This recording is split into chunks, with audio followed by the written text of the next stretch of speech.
భయపడక ధైర్యంగా ఉండుడి, ప్రతిదండన చేయుటకై మీ దేవుడు వచ్చుచున్నాడు. వచ్చేం చేస్తాడు అన్నది ఈ వారంలో కొన్ని 3 మాటలు చెప్పి నేను ముగిస్తాను.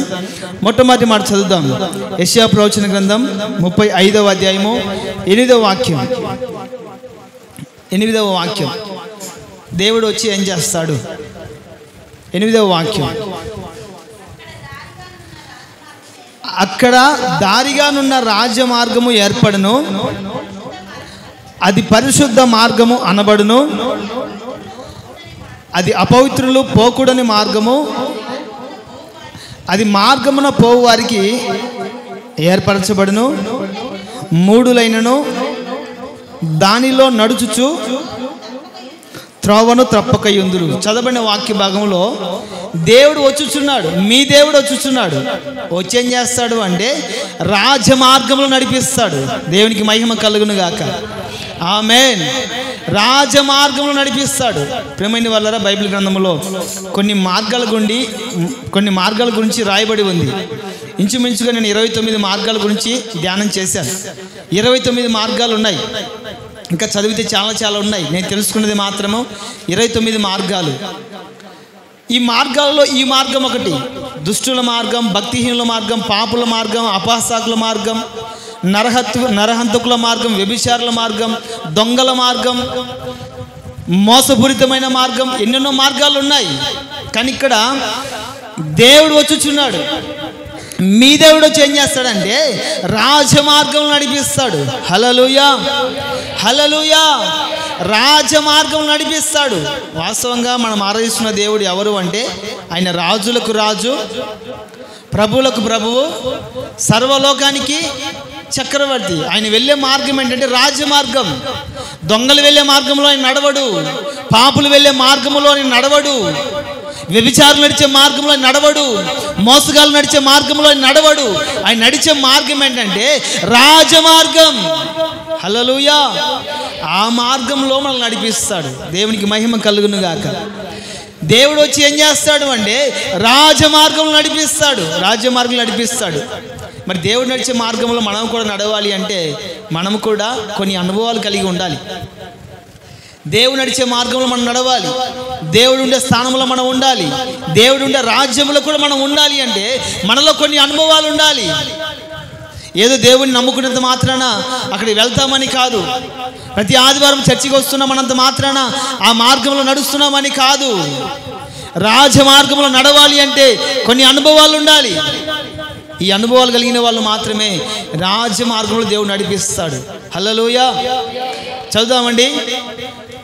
రాజమార్గంలో ఎవరు నడుస్తారు? రాజమార్గంలో నడవాలంటే ఏ అర్హతలు ఉండాలి?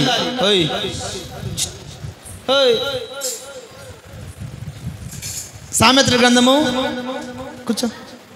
కూర్చోపోయి సామెతల గ్రంథము 15వ అధ్యాయము 19వ వాక్యం. రాజ్య మార్గంలో నడవాలంటే ఈ అనుభవాలు కలిగి ఉండాలి.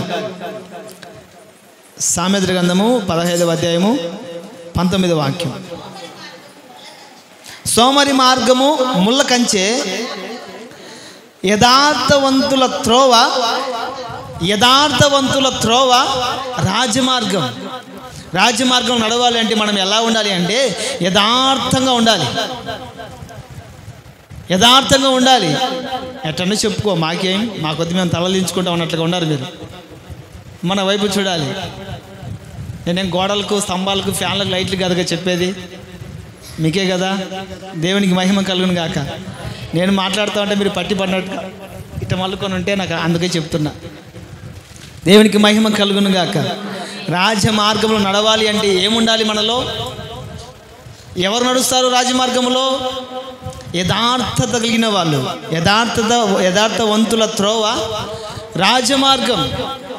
దేవుడు నడిచే మార్గము రాజమార్గం. ఈ రాజమార్గంలో నడవాలి అంటే యథార్థత కలిగి ఉండాలి. పైకి అందరికీ కనపరిచినట్లుగా మనము యథార్థంగా ప్రవర్తించడం కాదు, కానీ మన మనస్సాక్షిని బట్టి మనము తెలుసుకోగలగాలి. మనం నడుస్తున్న మార్గం యథార్థమైన మార్గంగా ఉందా, మోసపూరితమైన మార్గంగా ఉందా, లేకపోతే కపటమైన అనాలోచనటువంటి మార్గంగా ఉందా అన్నది ఒకసారి మనం ఆలోచన చేసుకోవాలి. రాజమార్గం నడిపిస్తాడు దేవుడు. ఆ రాజమార్గంలో మనం నడవాలి అంటే యథార్థవంతులమై ఉండాలి, యథార్థవంతులమై ఉండాలి. రెండో మాట చదువుదాం. రెండో మాట అదే సామెతల గ్రంథము 16వ అధ్యాయము 17వ వాక్యం. సామెతల గ్రంథం 16వ అధ్యాయము 17వ వాక్యం.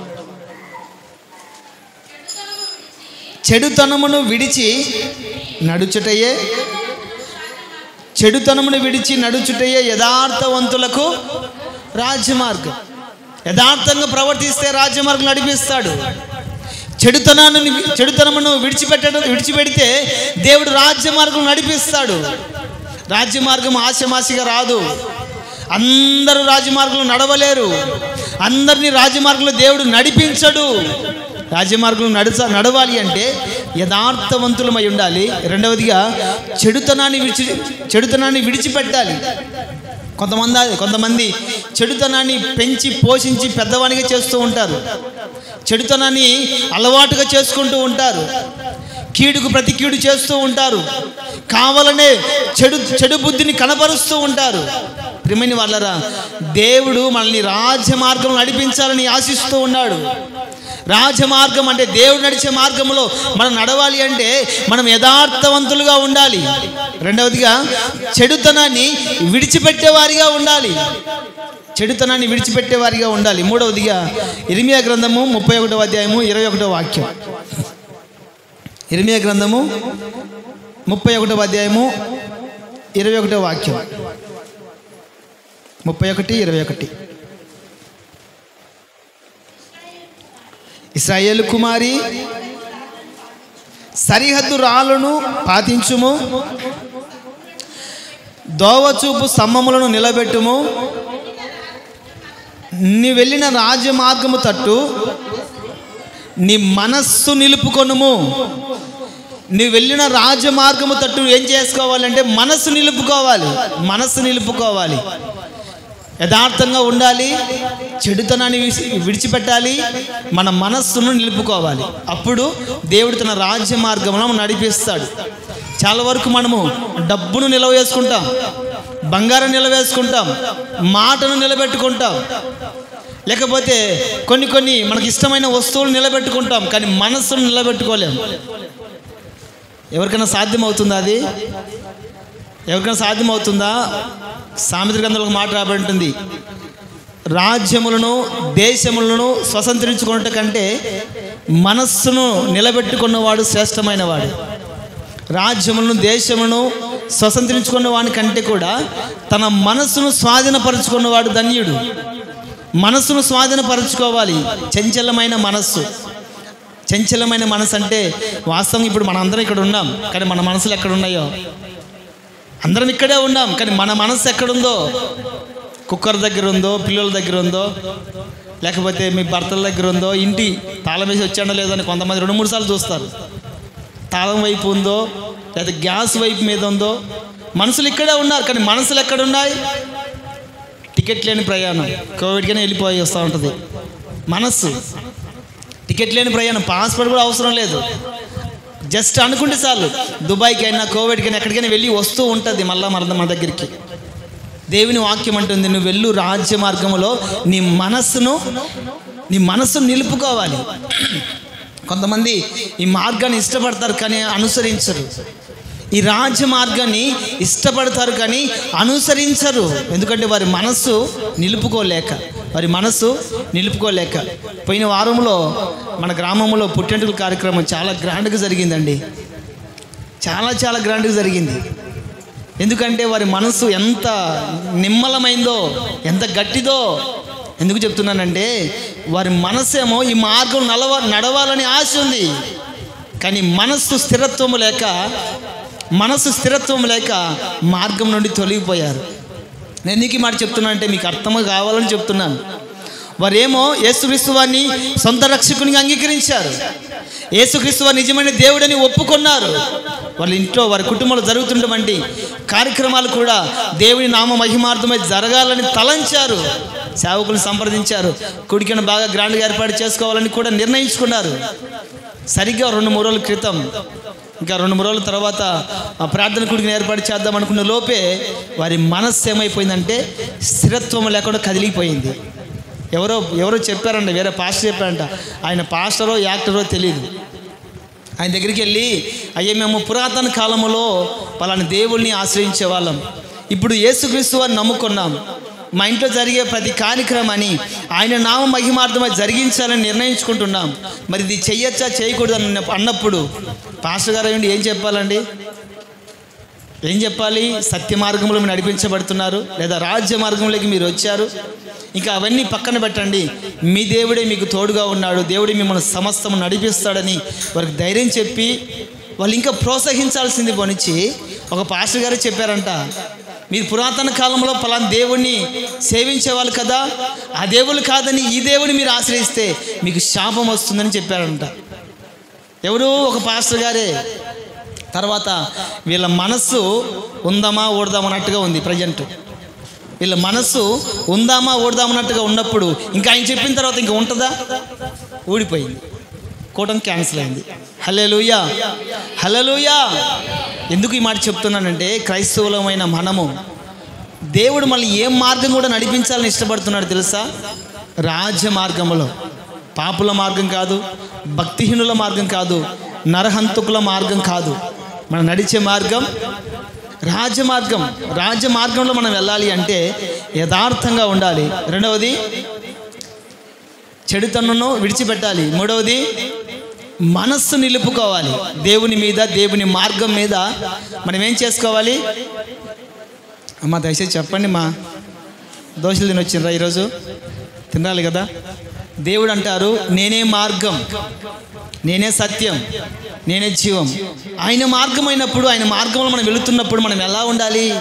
యథార్థంగా ఉండాలి, చెడుతనం విసర్జించాలి, లేదా మనస్సును నిలుపుకోవాలి. మనస్సు నిలుపుకోవాలి.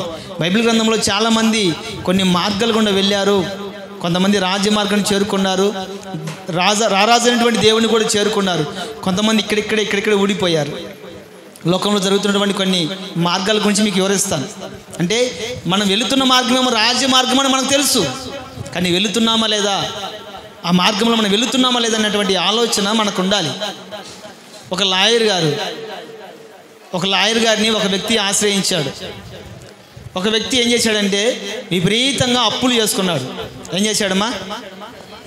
నేను ఇట్లా అడిగితే మిమ్మల్ని ఇబ్బంది పెట్టిన వాడిని అవుతానని చెప్పేసి అప్పుడప్పుడు అడగను, కానీ మీరు బెల్లం కొట్టిన రాయిలాగా ఉంటే అడగాల్సి వస్తుంది. ఒక వ్యక్తి ఒకరి దగ్గర తన శక్తికి మించి అప్పులు చేశాడు. ఇంకా అప్పులు చేసుకోలేక ఏం చేశాడంటే, నేను కట్టను, నా వల్ల కాదు, ఏం చేసుకుంటూ చేసుకో అని చెప్పేసి అడ్డం తిరిగాడు. ఇంకా అప్పు ఇచ్చినోడు సైకుంటాడా? ఉన్నాడు కదా. వెళ్ళి కేసు పెట్టాడు. కేసు పెట్టి చివరికి కోర్టులోకి వెళ్ళారు. కోర్టులోకి వెళ్ళిన తర్వాత వీడు అప్పులు ఎలా కట్టాలి, లేదా ఆ కేసు నుండి ఎలా తప్పించుకోవాలి అని ఏం చేశాడంటే, ఇంకా లాయర్ని పెట్టుకుంటారు కదా, లాయర్ దగ్గరికి వెళ్ళి, అయ్యా ఇది నా పరిస్థితి, తెలియకో తీరుస్తానన్నటువంటి ఆశతోనో పొరపాటే అప్పులు చేశా, ఇప్పుడు కట్టలేని పరిస్థితి, ఇప్పుడు వాడు నా మీద కేసు వేసాడు, నేనేం చేయాలి అన్నప్పుడు ఆ లాయర్ ఏం చెప్పాడంటే చిన్న సలహా ఇచ్చాడు. లాయర్ల కాడికి వెళితే వచ్చే సలహాలే ఇవి.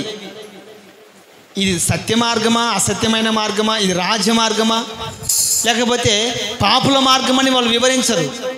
ఎలాగైనా సరే వాడిని నేను ఆ శిక్ష నుండి తప్పించాలని లాయరు తన వంతుగా తన ప్రయత్నం చేస్తాడు. చిన్న సలహా ఇచ్చాడంటే, నువ్వు అప్పు చేసిన మాట మాత్రం వాస్తవమే, నువ్వు కట్టలేని పరిస్థితుల్లో ఉండవు, నేను చెప్పినటువంటి సలహాను పాటించు, ఖచ్చితంగా దేవుడు నిన్ను ఆ మార్గం నుండి విడిపిస్తాడని ఆ లాయర్ ఏం చెప్పాడంటే, నువ్వు కోర్టు దగ్గరికి వెళ్ళిన తర్వాత జడ్జి గారిని నిన్ను కొన్ని మాటలు అడుగుతాడు. ఏమయ్యా అప్పు చేసావా అంటే బెబ్బే అను. ఏమయ్యా కట్టలేకుండా ఉన్నావా? బెబ్బే అను. ఏమయ్యా అంత కట్టలేనప్పుడు ఇంత అప్పు ఎందుకు చేసావు అని అడుగుతారు. బెబ్బే బెబ్బెబ్బే అను. తర్వాత నీ కేసు కొట్టేస్తారని చెప్పాడు. వీడు అన్నట్లుగానే లాయర్ మాట చెప్పినట్టు వినాలి కదండి. జడ్జి దగ్గరికి వెళ్ళిన తర్వాత సేమ్ టు సేమ్ జడ్జి గారు ఇట్లా అడిగారు, ఏమయ్యా అప్పు చేసావా, అతని దగ్గర నువ్వు అప్పు తీసుకున్నావా? బే బే బే బే అన్నాడు. మరి కట్టలేవా? బే బే బే అన్నాడు. మరి ఎందుకు అలా అప్పు చేసావంటే మూగవాడిలాగా బే బే బే అన్నాడు. ఆ జడ్జి గారు అతని మీద దయ చూపి, పాప మూగవాడు చూడడానికి కూడా బక్క పలసనగా ఉన్నాడు, వీడు ఇంత అప్పు ఎలా కట్టగలుగుతాడు, నువ్వు అతన్ని చూసి ఇంత అప్పు ఇవ్వడమే నేరమని, అంత డబ్బులు ఇవ్వడము నేరమని అతని పక్షానే తీర్పు తీర్చాడు. ఇక్కడ డబ్బులు ఇచ్చినవాడు ఏం చేశాడు, చేతులు ఊపుకుంటూ ఇంటికి వెళ్ళిపోయాడు. బయటకు వచ్చిన తర్వాత లాయర్ గారు వేసినటువంటి ప్లాన్ సక్సెస్ అయింది, సంతోషంగా ఉన్నాడు. ఇంకా నాకు డబ్బులు చాలా ఇస్తాడు వీడిని ఆ కోర్టు ఆ కేసు నుండి నేను విడిపించాను కదా అని లాయర్ గారు సంతోషంగా బయటకు వచ్చి ఆనందంగా, రే కంగ్రాచులేషన్స్ రా, నువ్వు జయించావు, నువ్వు విడుదల పొందావు అన్నట్లుగా వాడిని హగ్ చేసుకొని వాడిని అభినందించి చివరికి ఏం చేశాడంటే, ఇంకా లాయర్ గారికి ఏమి ఇవ్వాలి, కేసు గెలిచిన తర్వాత డబ్బులు ఇవ్వాలిగా, రే నా ఫీజు నాకు ఇయ్యారంటే బే బే బే బే బే బే బే బే బే బే డబ్బులు లేవు. ఏ మార్గం అది? అతడు ఏ మార్గం నడిపించాడో అదే మార్గంలో పడిపోయాడు. ఈ లాయర్ గారు ఏ మార్గం కూడా నడిపించాడో అదే మార్గం అతనికి కూడా సంభవించింది. మనం ఏ మార్గం వెళుతున్నాం? ఎవరైనా చెప్తే వెళుతున్నామా? మనకై మనం వెళుతున్నామా? మనం ఎవరు చెప్తేనే మనం దేవుని నమ్ముకోలేదు, ఎవరు చెప్తేనే మనం దేవుని విశ్వసించట్లేదు. మనం ఈ మార్గం కూడా వెళ్ళాలని నిర్ణయించుకున్నాం. రాజమార్గంలో దేవుడు నడిపిస్తానని మాట ఇస్తున్నాడు. ఈ రాజమార్గంలో మనం నడవాలి అంటే యథార్థంగా ఉండాలి, చెడుతనమును విడిచిపెట్టాలి, మన మనస్సును నిలుపుకోవాలి. మనకున్నది ఒక గోల్ అండి. మనం వెళుతున్న ఈ మార్గం యేసుక్రీస్తు వారి ఒక మార్గం. ఆ మార్గంలో మనం వెళుతున్నప్పుడు మన గురి, మన గమ్యం, మన నిరీక్షణ ఒకటి ఉండాలి. ఎలాగైనా సరే నేను రారాజైనటువంటి దేవుని చేరుకోవాలి. హల్లెలూయా, హల్లెలూయా. ఎలాగైనా సరే ఈ మార్గం నుండి నేను తప్పిపోకూడదు. ఇదే టార్గెట్ ఉండాలి, ఇంకా అంతకు మించి ఏమి ఉండకూడదు. ఆత్మీయులు దైవజనులు యేసన్న గారు ఒకటే ఒక మాట చెప్పేవాళ్ళు, ఎంత ప్రాణాపాయ స్థితి వచ్చినా, ఎంత అనారోగ్య పరిస్థితులు ఎదురైనా కూడా ఆయన ధైర్యంగా ఒకే ఒక మాట చెప్పగలడండి, నాకు ఎంత అనారోగ్యం వచ్చినా, ఎంత ప్రాణాపాయ స్థితి వచ్చినా కూడా నేను ఈ లోకంలో ఉన్నంత వరకు దేవుని సువార్తను ప్రకటిస్తాను. ఒకవేళ కన్ను మూస్తే నా దేవుని ఒడిలో కళ్ళు తెరుస్తాను. హల్లెలూయా, హల్లెలూయా. ఎంత గురి అండి అది, ఎంత గురి. త్రోవ తప్పిపోలేదు, మనసును మార్చుకోలేదు, యథార్థతను కోల్పోలేదు, చెడుతనాన్ని విసర్జించాడు. కనుకనే తన గురిని వాళ్ళు చేరుకోగలిగారు.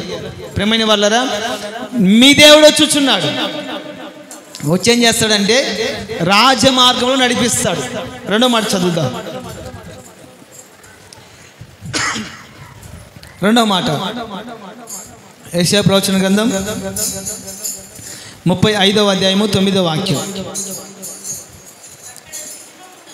అక్కడ సింహం ఉండదు,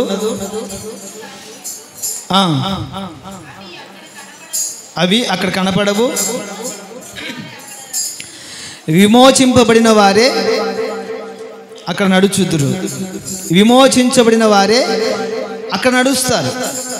విమోచించబడిన వారే అక్కడ నడుస్తారు. మీ దేవుడు వచ్చుచున్నాడు. వచ్చేం చేస్తాడంటే రాజమార్గంలో నడిపిస్తాడు. రెండవదిగా తన ప్రజల్ని విమోచిస్తాడు. తన ప్రజల్ని విమోచిస్తాడు. రెండవదిగా విమోచిస్తాడు. విమోచించడం అంటే ఏంటి? దేవుడు వచ్చుచున్నాడు, వచ్చేం చేస్తాడు? విమోచిస్తాడు. అక్కడ సింహం ఉండదు, క్రూర జంతువులు దాన్ని ఎక్కవు, అవి అక్కడ కనపడవు. విమోచించబడిన వారే అక్కడ నడుచుదురు. విమోచించబడిన వారు పాటలు పాడుచు తిరిగి సియోనుకు వస్తారు. విమోచించడం అంటే ఏంటి? అర్థం కాలేదమ్మా? విమోచించడం అంటే మరలా చెప్తాను. ఒక కాపరికి గొర్రెలు ఉన్నాయి. ఒక 50 100 ఎన్నో అనుకోండి గొర్రెలు ఉన్నాయి. ఆ కాపరి ఒక వ్యక్తికి డబ్బులు బాకీ ఉన్నాడు. డబ్బులు బాకీ ఉంటే ఆ డబ్బులు కట్టడానికి అతని వల్ల కావడం లేదు. చివరికి వచ్చి ఏం చేస్తాడు? ఆ డబ్బులు బాకీకి బదులుగా గొర్రె పిల్లలు ఎత్తుకొని పోతాడు. ఇప్పుడు అతని చేతి నుండి విమోచించబడినట్ట కాదా? తన డబ్బులకు బాకీ ఉన్నాడండి. ఆ డబ్బులకు బదులుగా తన దగ్గర ఉన్నటువంటి గొర్రెలు తీసుకొని వెళ్ళిపోతాడు. అప్పుడు అతని దగ్గర నుండి అతడు విమోచించబడ్డాడు. ఎవరి ద్వారా? గొర్రెల ద్వారా. గొర్రెలు ఇచ్చాడు, తన బాకి నుండి విముక్తి పొందాడు. దీన్ని విమోచించడం అంటారు. యేసుక్రీస్తు ప్రభుల వారు ఈ లోకానికి రాక మునుపు ప్రజలందరూ సాతాను చేతిలో బానిసలుగా బ్రతుకుతూ ఉన్నారు.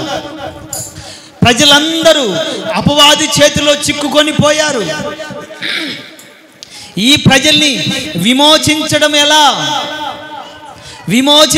ఎలా? సారెపత్తి వెధవరాలి విషయంలో కూడా ఇదే జరిగింది. సారెపత్తి వెధవరాలికి ఒకే ఒక కొడుకు. తన భర్త అప్పులు చేసి చనిపోతాడు. అప్పులలో ఇంకా చనిపోయేళ్ళ పాపం పోనీలు అనుకుంటారా? చనిపోయాడు, పోనీలే పాపం, ఆమె వెధవరాలు, ఆమె ఏం కడుతుందిలే అని అన్ను వదిలేస్తారా? వదిలే. మాటి మాటికి వచ్చి అడుగుతున్నారు, మీ భర్త చేసిన బాకీలు కడతావా సచ్చావా అని అడిగినప్పుడు ఆమె, నా వల్ల ఏమవుతుంది అయ్యా, బయటికి వెళితే 100 రూపాయలు 200 రూపాయలు కూలీ వస్తుంది, ఆ కూలితో లక్షల డబ్బులు నేను ఎలా తీర్చగలను అయ్యా అని ఆమె పదే చెప్పినప్పటికీ కూడా వాళ్ళు ఎలాగైనా సరే బాకీ కట్టించుకోవాలనే ఉద్దేశం చేత బాకీ కట్టించుకోవాలనే ఉద్దేశం చేత ఏం చేశారంటే, ఈసారి వచ్చే లోపల డబ్బులు కడతావా సరే, లేకపోతే నీ బాకీకి బదులుగా నీ కొడుకుని తీసుకొని పోతాం, నీ కుమారుని తీసుకొని పోతామని చెప్పినప్పుడు ఇంకా కుమారుడు ఆల్రెడీ భర్త పోయినటువంటి బాధలో ఆమె కుమిలిపోతుంది. ఒకగానొక కుమారుడిని కూడా కోల్పోతే ఆమెకు బ్రతికెందుకు అని ఏం చేసిందంటే, ఇంకా బాకీలు కట్టలేని పరిస్థితులు మనం ఉన్నాం కదా నాన్న, ఈ పూటకి కాస్త ఆ అప్పన్నము ఆ నూనె తీసుకొని తినేసి చనిపోదామని నిర్ణయించుకున్నప్పుడు తర్వాత ఏలియా గారు వచ్చి ఆమెకు ప్రార్థన చేసి ఆమెకు సమృద్ధినిచ్చి ఆమెకున్న దాంట్లోనే ఆ బాకీల్ని తీర్చుకోగలుగుతుంది. ఎందుకు ఈ మాట చెప్తున్నానంటే, ఒకరి దగ్గర మనం బానిసలుగా ఉన్నప్పుడు ఎలా విమోచించబడతాం? ఆ గొర్రెల కాపురేమో గొర్రెలనిచ్చి విమోచించబడ్డాడు. సాతాను చేతిలో బానిసలుగా బ్రతుకుతున్నటువంటి మనల్ని దేవుడు ఎలా విమోచించాడు అంటే, సాతాను చేతిలో పడి ఉన్నటువంటి మనందరినీ కూడా దేవుడు ఒక గొర్రె పిల్లనిచ్చి ఒకరిని విడిపించలేదు, లేదా కొంత డబ్బు ఇచ్చి మనల్ని విడిపించలేదు, లేదా కొంత పొలం ఇచ్చి మనల్ని విడిపించలేదు.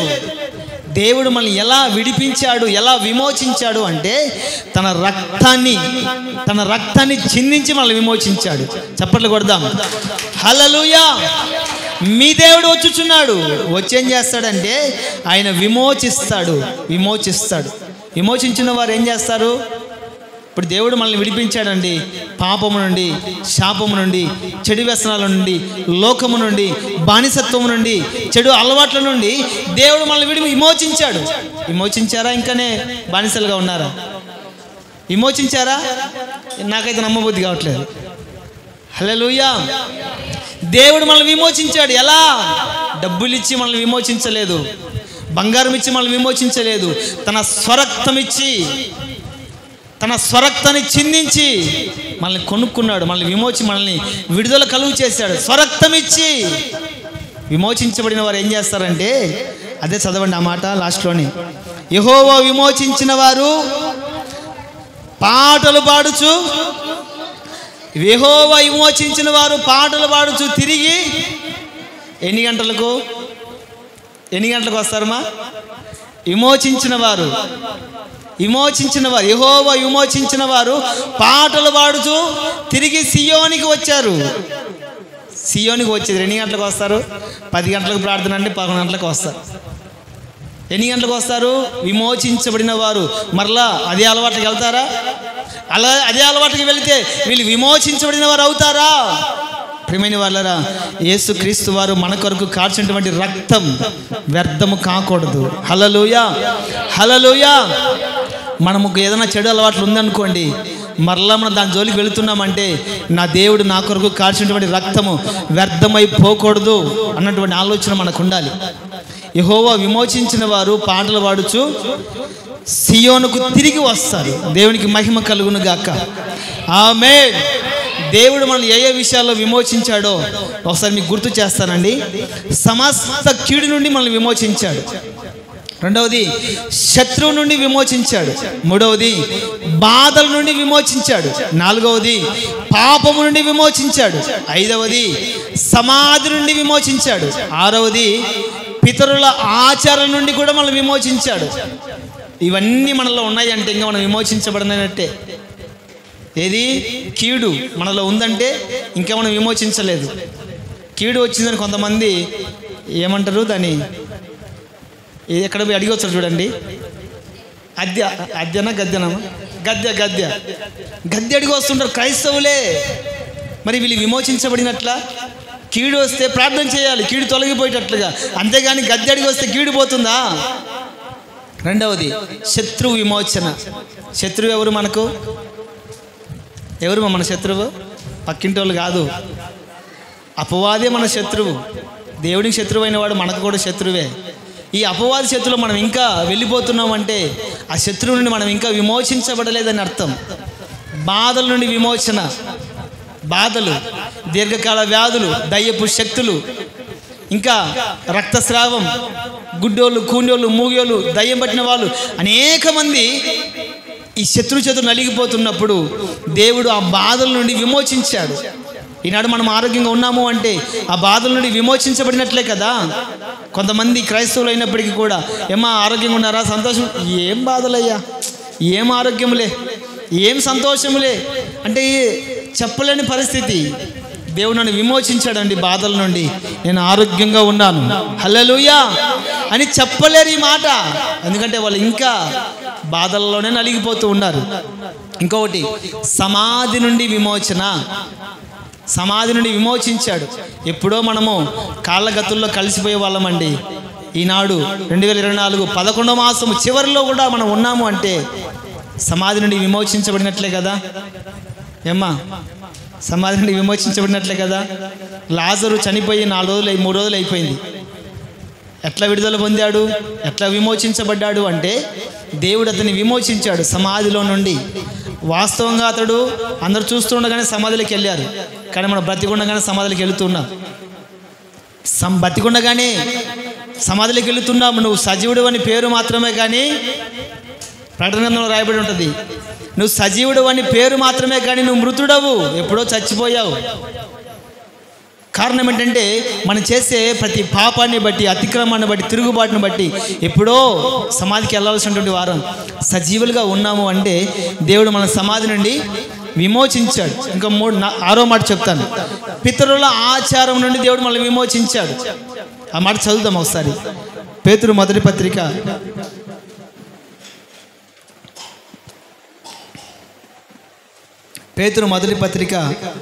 1వ అధ్యాయము 18వ వాక్యం. 18.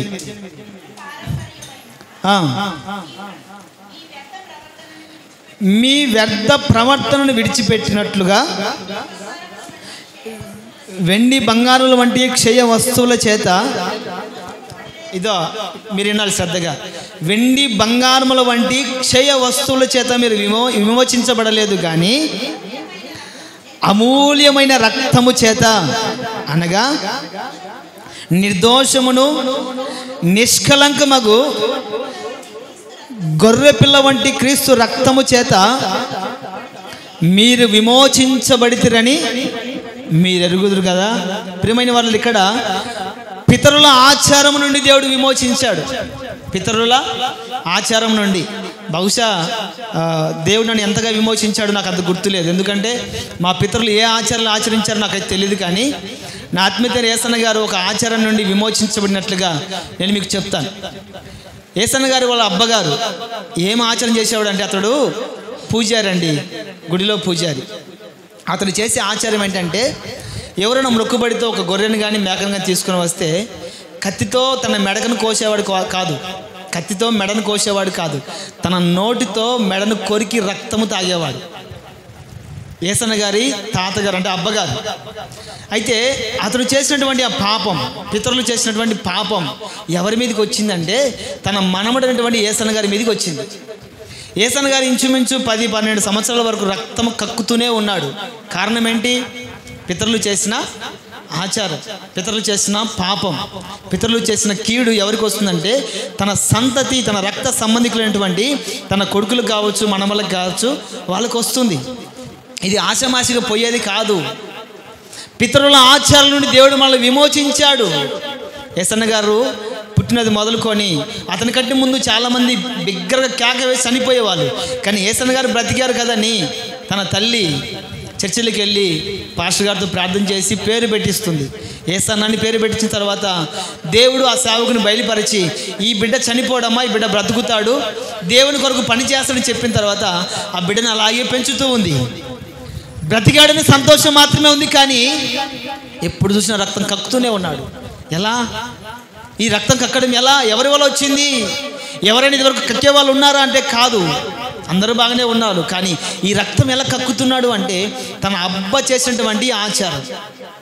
రక్తం కక్కి కక్కి కక్కి కక్కి అలాగే పడిపోయేవాడండి. మరి ఈ ఆచారం నుండి ఎలా విడిపించాడు దేవుడు అంటే, యేసన్న గారు నడుచుకుంటూ వెళుతున్నప్పుడు ఒక కుటుంబంలో కుటుంబ ప్రార్థన చేస్తూ ఉన్నారు. ఏదో అప్పటికి మతిస్మితం కూడా లేదు. తల్లి ఎవరో తండ్రి ఎవరో తన గ్రామం ఏంటో తన ఊరేంటో కూడా తెలియనివంటి వారి పరిస్థితుల్లో యేసన్న గారు తిరుగుతూ ఉన్నారు.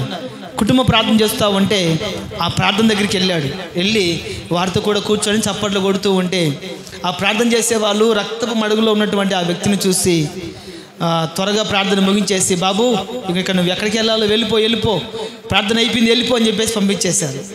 ఆ ఇంట్లోంచి ఇంకా ఎక్కడ వెళ్ళాలో తెలియదండి. మార్గ మధ్యంలో నడుచుకుంటూ వెళుతూ ఉంటే ఆకాశం నుండి ఒక వెలుగు అతన్ని దర్శించింది. హల్లెలూయా! వెలుగు అతను దర్శించిన వెంటనే తన పితరుల ఆచరణ వచ్చినటువంటి ఆ శాపం, పాపం, కీడంతా అక్కడికే విమోచించబడింది. ఆ వెలుగును ఎప్పుడైతే చూశాడో ఆ పితరులు చేసినటువంటి ఆచారపు పాపం అతనిలో నుండి వెళ్ళిపోయింది, విమోచించబడ్డాడు. వెంటనే మనోనేత్రాలు వెలిగించబడి, ఇదిగో పలాని గ్రామం కదా నాది, నేను పలాని వ్యక్తిని కొడుకుని కదా నేనని తెలుసుకొని ఇంటికి వెళ్ళి బైబిల్ చదవడం ప్రారంభించాడు. దేవుని ముఖదర్శనాన్ని చూడగలిగాడు. ఆ పితరుల ఆచరణ నుండి విమోచించబడ్డాడు. అంత మాత్రమే కాదండి, ఇంకో మాట చెప్తాను మీకు, గమ్మత్తైన మాట. యేసన్న గారి వంశంలో 50 ఏళ్ళు దాటి ఎవరు బ్రతకలేదంట. 50 ఏళ్ళు దాటి ఎవరు బ్రతకలేదు. ఎందుకంటే తన పితరులు చేసినటువంటి ఆచారం కావచ్చు, కీడు కావచ్చు, పాపం, శాపం కావచ్చు, 50 సంవత్సరాలు దాటి ఎవరు బ్రతకలేదంట అండి. 45 వయసు వచ్చేసరికి ఒక్కొక్కరిని ఎంచుకుంటూ ఉంటారంట. ఇంకొక 5 సంవత్సరాలు వీడు అవుట్, ఇంకా 3 సంవత్సరాలు వీడు అవుట్, ఇంకా 2 సంవత్సరాలు వీడు అవుట్ అన్నట్టుగా ఎంచుకుంటూ ఉంటే యేసన్న గారికి 50 సంవత్సరాలు సరిగ్గా పడ్డాయి. ఇంకా అందరూ ఫోన్ చేస్తున్నారంట, రే మన వంశంలో 50 సంవత్సరాలు దాటి ఎవడు బతకలేదు, ఇంకా నీ కూడా కౌంటింగ్ స్టార్ట్ అయింది అన్నట్లుగా ఫోన్ చేస్తూ ఉంటే యేసన్న గారు 50 అయింది, 60 అయింది, 70 అయింది, 75 సంవత్సరాలు బ్రతికాడు. చప్పట్లు కొడదాం. హల్లెలూయా! కారణం ఏంటి? యేసన్న గారు ఆరాధిస్తున్న దేవుడు తనని విమోచించిన వాడు. ఎక్కడి నుండి? పితరుల ఆచారాల నుండి కూడా దేవుడు అతన్ని విమోచించాడు. ప్రియమైన వాళ్ళారా, మనం ఆరాధిస్తున్న దేవుడు ఎవరో మనం గ్రహించుకోవాలి. మీ దేవుడు వచ్చుచున్నాడు. వచ్చేం చేస్తాడు అంటే, రాజమార్గం నడిపిస్తాడు. వచ్చేం చేస్తాడు అంటే విమోచిస్తాడు. సమయం లేదు కాబట్టి నేను త్వరగా ముగిస్తానండి. చివరి మాట యెషయా ప్రవచన గ్రంథం 35:10. యెషయా ప్రవచన గ్రంథం 35వ అధ్యాయము 10వ వాక్యం.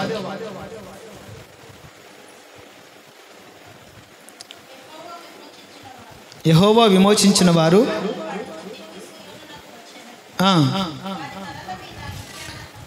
వారి తలల మీద నిత్యానందం ఉండును, వారు ఆనంద సంతోషము గలవారై వచ్చెదరు, దుఃఖమును నిట్టూర్పును ఎగిరిపోను.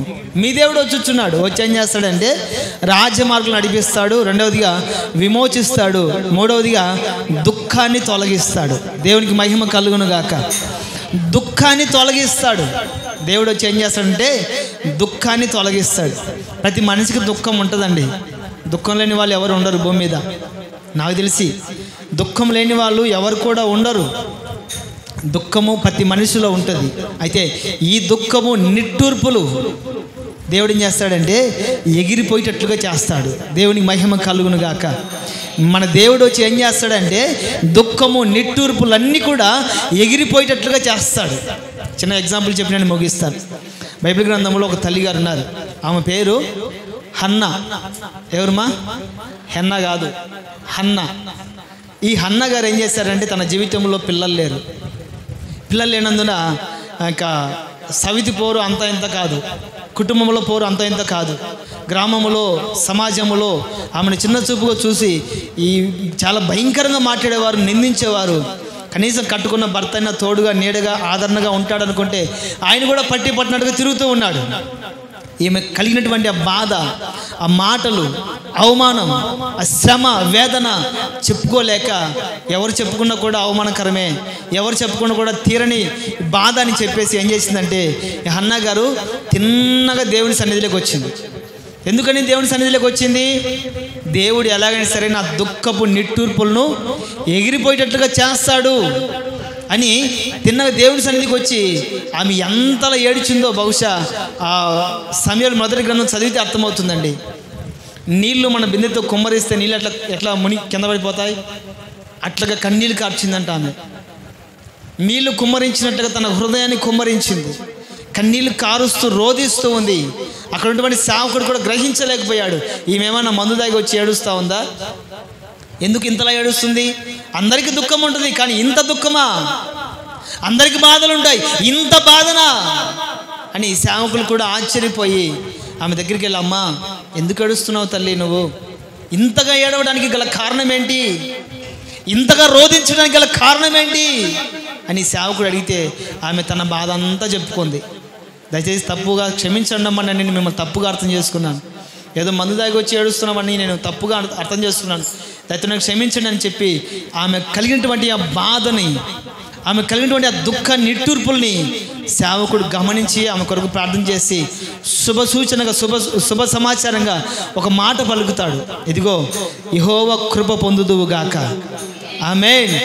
దేవుని కృప పొందుదువుగాక.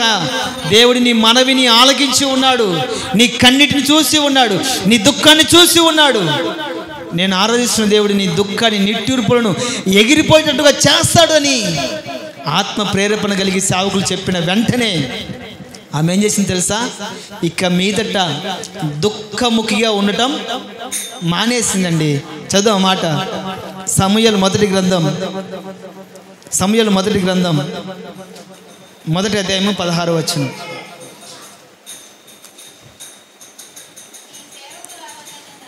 నీ సేవకురాలైన నన్ను పనికి మాలిన దానికి ఎంచవద్దు,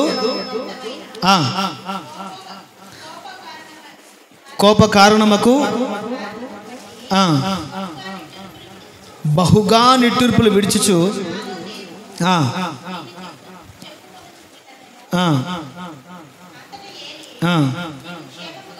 నువ్వు క్షేమంగా వెళ్ళుము, ఇశ్రాయేలు దేవుడితో నీవు చేసుకున్న మనవిని ఆయన దయచేయునుగాక అని ఆమెతో చెప్పగా, నీ సేవకురాలనైన నేను నీ దృష్టికి కృప నొందుదును గాక అనెను. తర్వాత ఆ స్త్రీ తన దారిన వెళ్ళిపోయి భోజనము చేయుచు నాట నుండి దుఃఖముఖిగా ఉండుట మానెను. హల్లెలూయా. అంటే ఇదివరకు ఆమె అన్నం తినలేదండి, నీళ్లు తాగలేదండి. ఎప్పుడైతే దేవుని సన్నిధిలోకి వచ్చి మనవి చేసుకుందో, అయ్యా నీ సన్నిధిలో నా దుఃఖాన్ని నిట్టూర్పులను ఎగిరిపోయేటట్టుగా చేస్తావని వాక్యం ద్వారా మాట్లాడిన దేవుడవు కదా, ఇదిగో నా దుఃఖం నా నిట్టూర్పు నీకు సమర్పిస్తూ ఉన్నాను, నీకు అప్పగిస్తూ ఉన్నాను, నా దుఃఖమును నిట్టూర్పు ఎగిరిపోయేటట్టుగా చేయండి అని ఎప్పుడైతే హృదయమును కుమ్మరించి ప్రార్థన చేసుకుందో, సేవకుల ద్వారా ఎప్పుడైతే దేవుడు ప్రత్యుత్తరం ఇచ్చాడో, వెంటనే ఏం చేసిందంటే ఆమె తన దారిని వెళ్ళిపోయి భోజనం చేయిస్తూ ఇక మీదట దుఃఖముఖిగా ఉండటం మానేసింది. తన దుఃఖము నిట్టూర్పులు దేవుడు ఎగిరిపోయేటట్టుగా చేశాడు. హల్లెలూయా. ప్రియమైన వాళ్ళారా, మనం ఎక్కడికి వచ్చామో మనం తెలుసుకోవాలి. మనం తెలుసుకోవాలి. బయట ఉన్నప్పుడు దుఃఖంగా ఉండటం మామూలే, కానీ మనం వచ్చింది జీవము కలిగిన దేవుని సన్నిధికి. హల్లెలూయా. మనం వచ్చింది జీవము కలిగిన దేవుని సన్నిధిలో మనం ఉన్నాం. దేవుని సన్నిధిలో ఉన్నప్పుడు కూడా మనం దుఃఖంగా నిట్టూర్పుగా మొహం దివాలేసుకుని ఉండడము ఎంతవరకు న్యాయం కాదు. కాబట్టి నా ప్రియమైన వాళ్ళరా, మీ దేవుడు వచ్చుచున్నాడు. వచ్చేం చేస్తాడంటే రాజమార్గం నడిపిస్తాడు, రెండవదిగా విమోచిస్తాడు, మూడవదిగా మీ దుఃఖము నిట్టూర్పులను ఎగిరిపోయేటట్లుగా చేస్తాడు. దేవునికి మహిమ కలుగును గాక. రాజమార్గములో దేవుడు మిమ్మల్ని నడిపించును గాక. దేవుడు మిమ్మల్ని విమోచించునుగాక. మీ దుఃఖము నిట్టూర్పులన్నిటిని కూడా నా దేవుడు ఎగిరిపోయేటట్లుగా చేయునుగాక. ఈ వాగ్దానం మీ పట్ల నెరవేర్చబడునుగాక. ఆమేన్. తలలు వంచండి, కళ్ళు మూసుకుందాం.